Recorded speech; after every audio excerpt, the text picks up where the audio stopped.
नमस्कार मित्रों। डॉक्टर संजीव भानावत के चैनल में आप सभी का हार्दिक स्वागत और अभिनंदन। मीडिया संबंधी मुद्दों के बारे में जागरूकता का प्रचार प्रसार करने के लिए हमने यह एक अभियान शुरू किया है।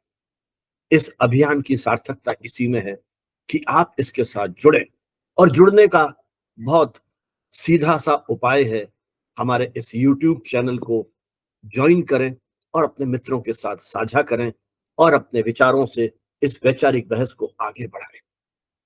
आज हम बात कर रहे हैं महिला अधिकारों के संदर्भ में, और इसको हमने जोड़ा है नैतिक पुलिसिंग से, मॉरल पुलिसिंग से। महिलाएं किस तरह का जीवन जीना चाहती हैं, उनकी आशा आकांक्षाएं क्या है, वो अपने आप को कैसे अभिव्यक्त करती हैं, इसका निर्णय कौन करेगा? क्या इसका निर्णय सरकारें करेंगी? क्या इसका निर्णय पुरुष समाज करेगा, या इसका निर्णय सामाजिक संगठन करेंगे? जब समान अधिकारों की बात की जा रही है, जब राष्ट्र के विकास में, समतावादी समाज के विकास में महिला पुरुष अधिकारों की समानता की बात की जा रही है, संवैधानिक अधिकारों की बात की जा रही है, ऐसे में क्या कोई संगठन या व्यक्ति विशेष महिलाओं पर अपनी इच्छा को, अपने निर्णयों को थोप सकता है? एक डिबेट शुरू होती है व्यापक रूप से जब 24 जनवरी 2009 को मैंगलोर के एक पब में कुछ महिलाओं को, जो शराब पी रही थीं, उन पर हमला किया गया और यह आरोप लगाया गया कि वो भारतीय संस्कृति के खिलाफ है, और यह हमला किया एक कथित कट्टर संगठन की ओर से। वस्तुतः भारतीय संस्कृति की व्याख्या करने का अधिकार किसको है? क्या कुछ कट्टरपंथी सोच वाले संगठन ये तय करेंगे कि महिलाओं को इस तरह से जीना है या उस तरह से जीना है? ये मॉरल पुलिसिंग का अधिकार किसको है? महिलाओं का मानना है ये अधिकार पुलिस को है, यह अधिकार एक सीमा तक जनप्रतिनिधियों को है, लेकिन वो भी तब जब कानून का उल्लंघन किया जा रहा था, जब पब खोलने का लाइसेंस दिया गया है और वहां महिलाएं बैठकर पूरी शालीनता के साथ अपना व्यवहार कर रही हैं कानूनी सीमाओं पे, तो उन पर हमला करके उनके आत्मसम्मान को क्यों ठेस पहुंचाई गई, क्यों उन पर हमला किया गया? और यह प्रश्न उठाया एक पत्रकार और सामाजिक कार्यकर्ता निशा सुनान ने। निशा सुनान ने फरवरी 2009 से यह अभियान चलाया। उस संगठन ने यह भी घोषणा की कि यदि वैलेंटाइन डे के दिन कोई युवा जोड़ा सार्वजनिक रूप से प्रेम प्रदर्शन करते हुए पाया गया, तो हम हमारे साथ लाए गए पुजारी, मंगलसूत्र और हल्दी की गांठ से उनका विवाह करा देंगे। क्या ये जोर जबरदस्ती कानूनी दृष्टि से स्वीकार्य है?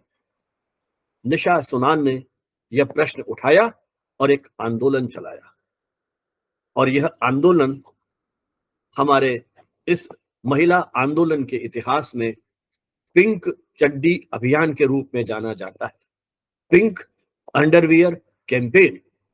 वस्तुतः निशा सुनान का यह कहना था कि महिलाओं को अपना व्यक्तिगत जीवन जीने की आजादी है, और गुलाबी रंग का ये जो प्रतीक बनाया गया अंडरवियर या चड्डी का, क्योंकि ये एक नितांत व्यक्तिगत वस्त्र है, इसलिए उन्होंने यह आह्वान किया कि हमारे इस आंदोलन का, नैतिक पुलिसिंग के विरोध में जो हमारा समर्थन करता है, वो उस संगठन के मुखिया के पास निर्धारित समय में गुलाबी चड्डियां कोरियर से भेजे।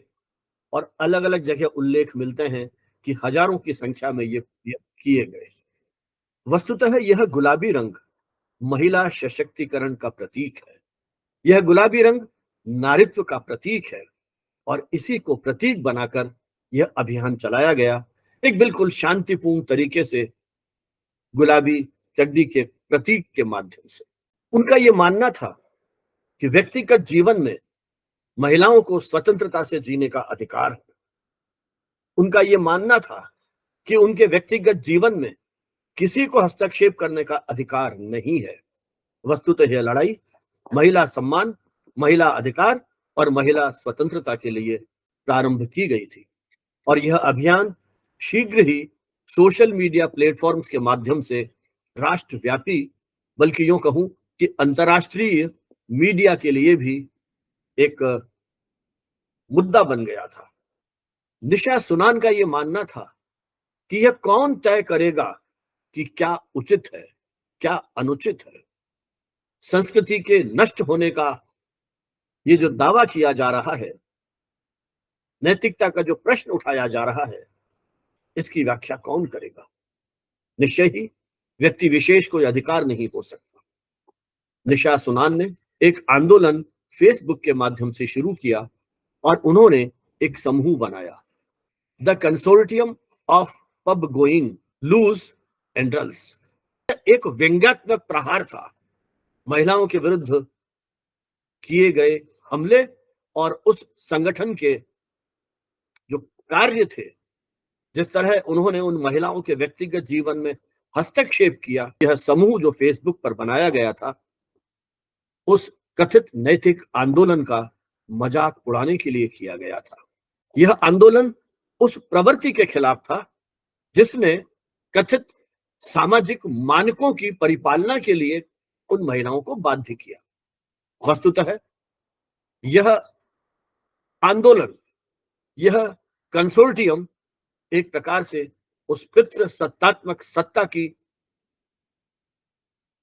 मानसिकता को भी, यह आंदोलन पितृ सत्तात्मक सत्ता की मानसिकता को बदलने की बात भी करता है। तो राष्ट्रव्यापी और एक सीमा तक अंतरराष्ट्रीय स्तर पर एक डिबेट शुरू होती है कि हम किस प्रकार से महिला अधिकारों की रक्षा कर पाएंगे। यह एक व्यापक सामाजिक मुद्दा बन गया और सोशल मीडिया पर व्यापक बहस शुरू हुई, पत्र पत्रिकाओं में और मीडिया में डिबेट शुरू हो गई इसी मुद्दे को लेकर के। यह आंदोलन एक प्रकार से रचनात्मक आंदोलन था, पूर्ण तरीके से अहिंसक आंदोलन था, लेकिन उसी आंदोलन के साथ विरोधी स्वर भी खड़े हुए। एक तरफ जहां हजारों महिला पुरुषों ने इस आंदोलन का समर्थन किया, वहीं इस आंदोलन के विरोधियों का यह कहना था कि जिस प्रकार से पिंक चड्डी कोरियर कराई जा रही है, यह एक अपमानजनक रवैया है। उस संगठन ने इस आंदोलन के विरोध के प्रतीक के रूप में गरीब और वंचित महिलाओं को गुलाबी साड़ी वितरित करनी शुरू कर दी। कुछ संगठनों और व्यक्तियों ने यह भी आरोप लगाया कि यह आंदोलन कुछ शहरी महिलाओं का आंदोलन है। इसमें उन हजारों ग्रामीण महिलाओं की संघर्ष और व्यथा कथा कहीं प्रतिध्वनित नहीं होती है। उन महिलाओं ने नैतिक पुलिसिंग का विरोध करते हुए जो नए सिरे से आंदोलन शुरू किए, उसकी टैगलाइन थी, पब भरो आंदोलन, free hug campaign, take a night, blank noise picnic. इसी आंदोलन के विरोध में नैतिक पुलिसिंग के समर्थकों ने फेसबुक पर एक नया आंदोलन शुरू किया, जिसको उन्होंने नाम दिया द पिंक कंडोम कैंपेन। उन्होंने फेसबुक पर जो ग्रुप बनाया, उसका नाम था the shield, SHIELD, the self respecting Hindus initiative for equality and liberty with dignity. कुछ लोगों ने यह भी आरोप लगाया कि पब भरो जैसे आंदोलन इन कंपनियों की ओर से प्रायोजित थे जो अधिक मुनाफा कमाना चाहते थे। लेकिन कुल मिला के कहा जा सकता है कि जिस तरह से समाज में जागरूकता आई है, चेतना फैली है, महिला अधिकारों के जो समर्थक हैं, उन्होंने अपने आंदोलन को नए प्रतीक या नए तरीके से एक तरह से संचालित किया, आगे बढ़ाया और उसे एक व्यापक बहस का मुद्दा बनाया।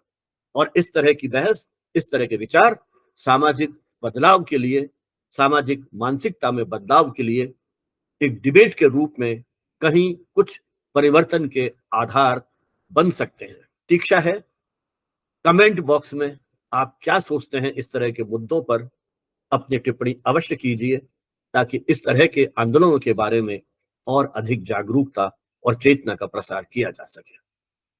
अंत में, महिला अधिकारों और स्वतंत्रता के लिए, उनके सम्मान और गौरव की रक्षा के लिए देश दुनिया में एक माहौल बने, इन्हीं भावनाओं और शुभकामनाओं के साथ बहुत बहुत धन्यवाद, शुभकामनाएं।